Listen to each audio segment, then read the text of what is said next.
Okay. Last night we took this thing up the mountain, up Killington, and then Mitch took it to work today. So how many miles do you think we put on it? Probably about 100. About 100 miles.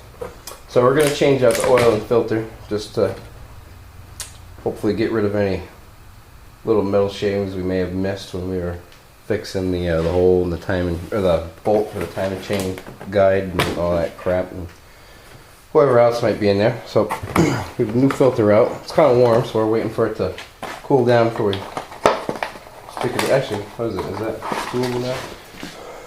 Oh, what else did we have? We had another engine code that came on, right? Yeah. But Mitch's girlfriend Sam's the one with the sensor reader, and she's not here right now. So we'll have to wait and see what that code is. But did you say it started to run a little rougher after the code came on, or? No, not really. Not really. It didn't start really doing anything different. Yeah.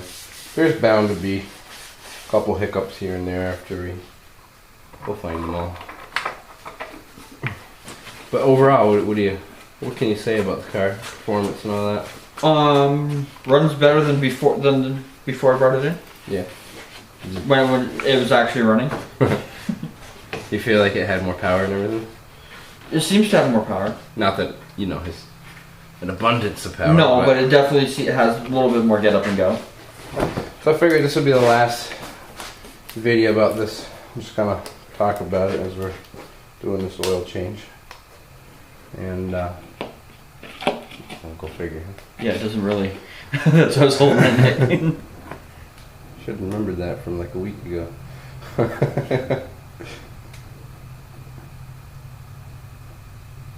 I figure we'll go do a little test drive, and I'll actually bring the camera in the car just to kind of tie it all together. I got all the videos up on YouTube now, but I wasn't very satisfied with the ending. Well, I think that's what's telling me it needs. It's a little in the car driving. Oh, we also put a bottle injector cleaner in there, and gas. I'll probably end up cutting a lot of this up. Well, and I'm sure they don't want to watch you pour in 5. Of course they do. This is gold right here. Actually, the funny thing is, there are people out there that would watch all of it, just to see the end of it, see you pour the last drop in. Yeah. Oh, wouldn't they hate it if I just cut it out? We're also gonna go and get some touch-up paint, and we're gonna actually touch up these little chips here on the side. There's a couple other ones around the car, like on the filler, gas filler. And was there any on the driver's side? There's some around the doorway. Right on the door. Yeah. Yeah, we'll get that all done before winter.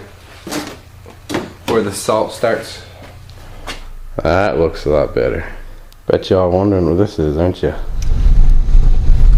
Oh, I just pulled the Jeep in. I don't know how much you're actually going to be able to see, but taking a little ride. These headlights are much better than what they used to be.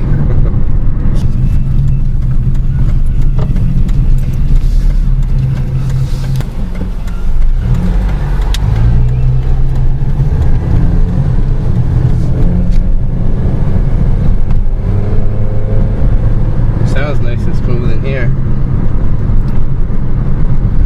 On the outside you can hear a tick kind of from around the front of the engine.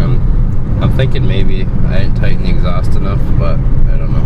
I know you can't see nothing, but you can probably hear that tick. That doesn't really sound like exhaust. No, that ticking noise. That might be the chain. I wonder if I need to readjust something in that chain, because I don't hear it from down in here. It's more here.